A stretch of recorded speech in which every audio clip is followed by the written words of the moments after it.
All right, Robert. Robert, where'd you grow up? Where are you from originally? I'm from New York, Harlem, New York City, 116 Second Avenue. And tell me about your childhood. You had both your parents growing up? Yeah, for a little while, because my father used to beat up on my mom all the time and stuff. So as a kid, I used to always put my sisters in the room so they don't have to go through with it. Every time he would hit her and stuff, I would like try to get in the middle and stuff, so he would hit me and stuff, and I would tell him, Mom, Dad, why Papi, why you hitting her, And he wouldn't answer me, get out of here, smack me and stuff like that, But he would lock her in the room and stuff, throw ashtrays on her, And I always get in the front of him and stuff, try to, stop it and stuff, but I was just a little boy, I couldn't do much and stuff, I couldn't understand why he was hitting her all the time. Your mom? Yeah, my mom and stuff. And come to realize after a whole lot of years later, it was because he was jealous of her career and stuff. My mom came over here at the age of 18 from Puerto Rico, and made something of herself, She worked hard. And she always told me, you want to be somebody in life, get an education. And she went to college and all that. She made something of herself, She was good. My mom was always a good person. But, excuse me. When I was about 5 years old and stuff, I was molested, from my babysitter, because my father was always drunk, So it's like my mom would have to pay somebody else to watch us and stuff, after school. Excuse me. Oh, man. But I was molested by my babysitter. After that, my mom couldn't take it no more and shit, and we left. We left my father in the apartment all by himself and stuff, We had to escape through the fire escape to get away from him because he wouldn't let us out through the front door, so we had to escape through the fire escape, I remember it well. I had to take my sister down one by one and stuff, and I'm a little boy, but, I did whatever my mom told me to, What little boy want to see his mom get hit, But anyway, we moved to another apartment. And my mom, she knew that I was going through a lot, so she put me into sports and stuff, to try to get me, my mind away from that and stuff, And I became real good at sports and stuff, but, I don't know. I always I would try to hold everything inside until I would explode, And then come to find out, my older sister, my father tried to rape her on the roof.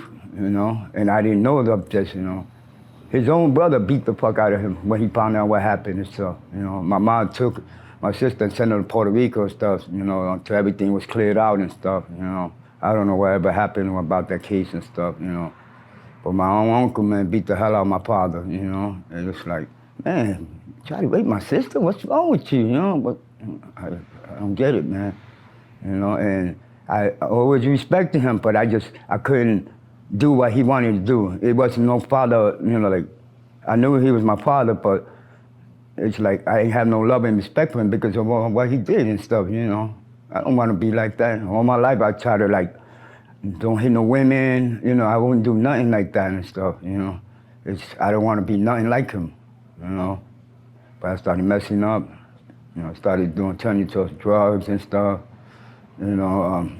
just doing stupid shit, committing crimes and stuff, So that way I'm not in my head all the time, because my head, man, oh man, it's something else, How far did you go in school?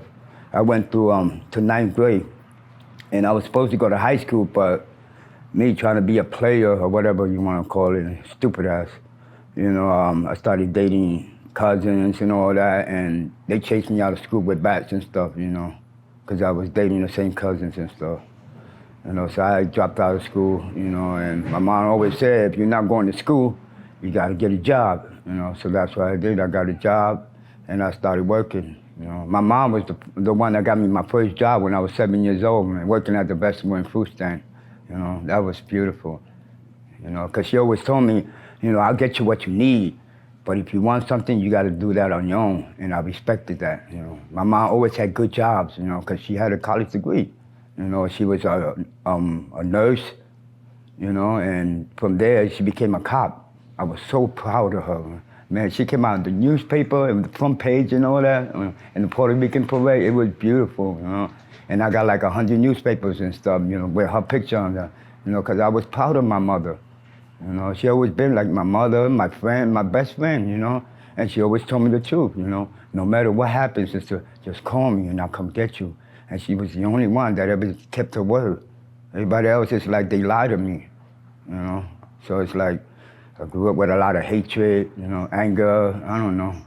Just I couldn't understand it and stuff, you know. But my mom always tried to put me in school and all that, you know. I just recently, like maybe 4 years ago, I went back to school and I got my GED diploma, you know, and I dedicated that to my mom because she was always trying to get me to, you know, get my education and all that. She said, if you want to be somebody in life, you have to get an education. You can always get a job and any of that, but if you want a career and people respect you, get an education, you know, and I believe that, you know, but I was so stupid, you know, it always went into one ear and out the other, you know, and now it's like, my baby sister passed away from cancer. That hurt me a whole lot. I was always close to her, you know. And I tried throwing my father out the window, you know. And if it wasn't for my cousin, I would have succeeded, you know, because it's just, you know, my sister, she died of cancer, you know. She gave birth to my nephew and stuff, and 6 months later, they found out that she had cancer, but it was too late to do anything about it and stuff. It already went to her stomach and all that.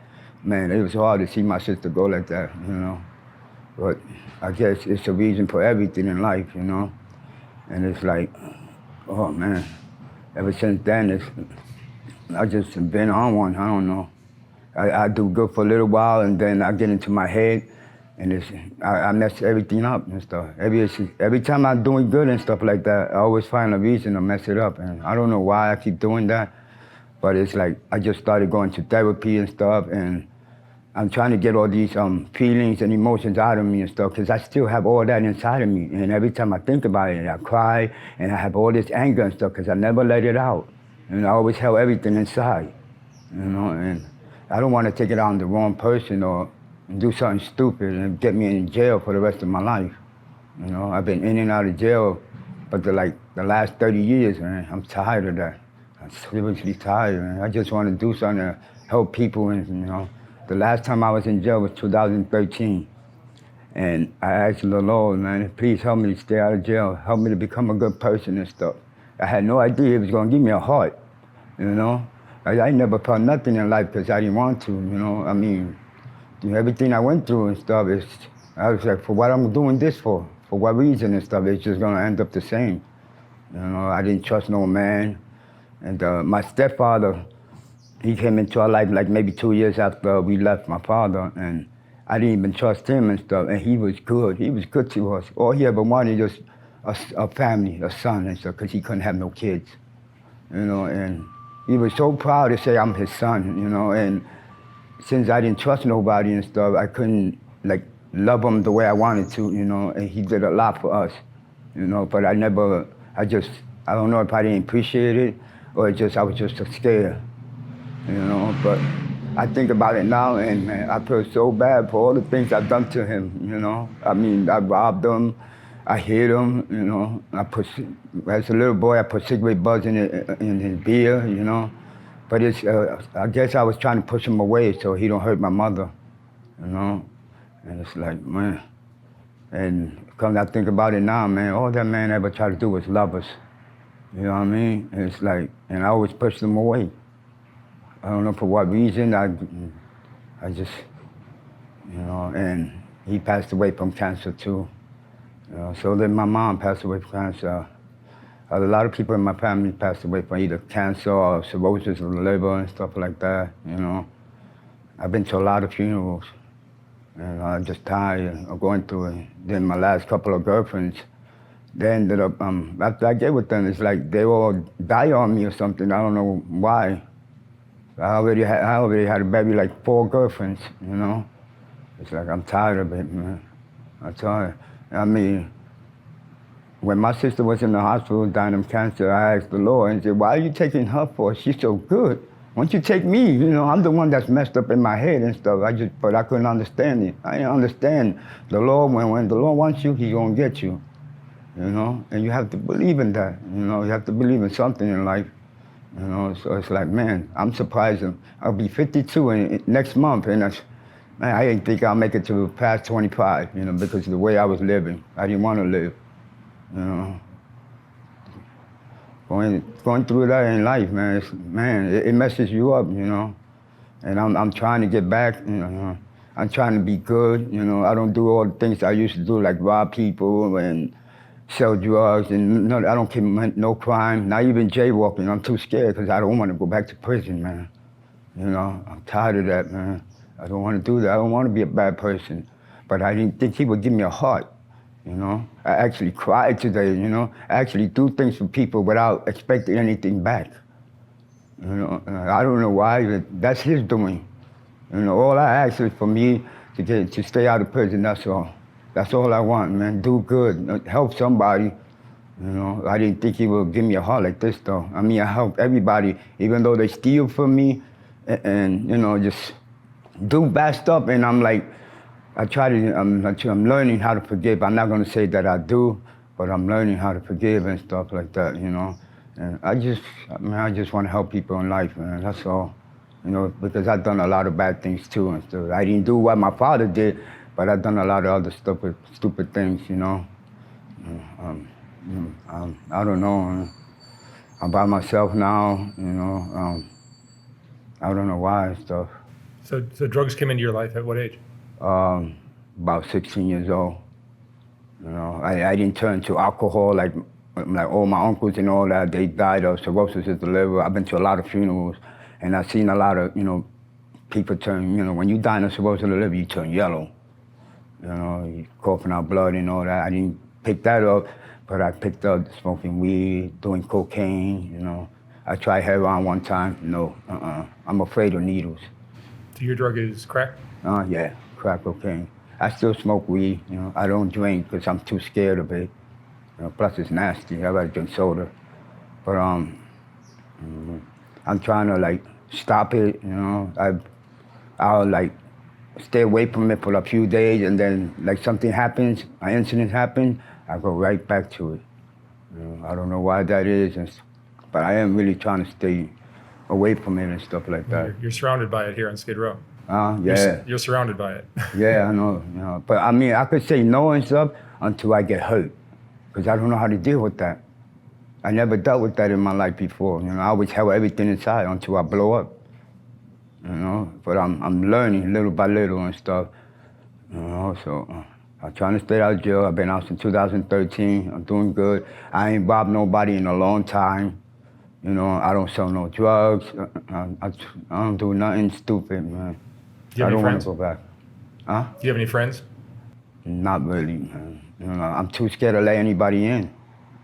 You know, my therapist tell me I have a lot of trust issues and stuff like that. Is there anyone you trust in your life? Yeah, my older sister, Darlene. That's the one that my father tried to rape. My Darlene and stuff. That's the only I call her. That's the only phone number I know by heart. You know, I call home and I talk to her when I'm feeling down and stuff. Last time I spoke to her, I couldn't understand why I was crying and stuff. She told me because you're feeling stuff now. You finally letting, you know, your feelings show now and stuff. You never did that before. But I'm trying now. She wants me to settle down, get married and all that. But I'm too scared, man. I'm too scared. I don't want to be like my father, you know? I don't know, but she said you got to trust somebody sometime, you know? But I guess maybe I will someday. I don't know when. I guess whenever, they say God gives you things when he feels when you're ready for it and stuff, so I'm still waiting, you know? I still help people, even though I know they stealing from me and stuff, I still help people and stuff. I ain't never done that before in my life, man. I will get you if you take something from me. Now I've forgiven them, I don't know why. This was never me before, but he got something to do with it and stuff, you know? What's the most important lesson you've learned in your life? Express your feelings, talk about it. I'm sorry? Express your feelings, talk about it, learn how to talk about it, man. Because if you don't, it will hurt you. You will always live life with anger in your heart. And I don't want to live like that, man. 'Cause any capable time, you can hurt somebody without even wanting to. You know, I have seizures all my life, and from time to time I go into a seizure and stuff, but at least I'm not falling on my face no more and stuff. You know, I'm waking up stuck to the floor with all the blood coming out. You know, but right now I really don't know what to do with my life. You know, all I know is that I don't want to go back to prison. I don't want to hit no woman. You know, I would love to trust somebody. It's hard though. It is hard. That's a valuable lesson, man. Learn how to trust somebody. You know. So it's just I try to live my life one day at a time, man. Try not to break no laws. Try not to do nothing wrong, and learn how to forgive. All right, Robert. Well, thank you so much for sharing your story. No problem. Good luck with therapy and everything else you're doing. I hope so, man. I hope it works, man. Because I am changing. I know I am and stuff. You know, because this was never me before. You know. But it feels good though. I mean, people actually come up to talk to me and stuff. They don't. Before, it was a lot of people, they would see the anger and stuff. They'll be too scared to say hello or anything, you know. Now they say hi. That's a start. Yeah. Thank you. All right, man. Thank you.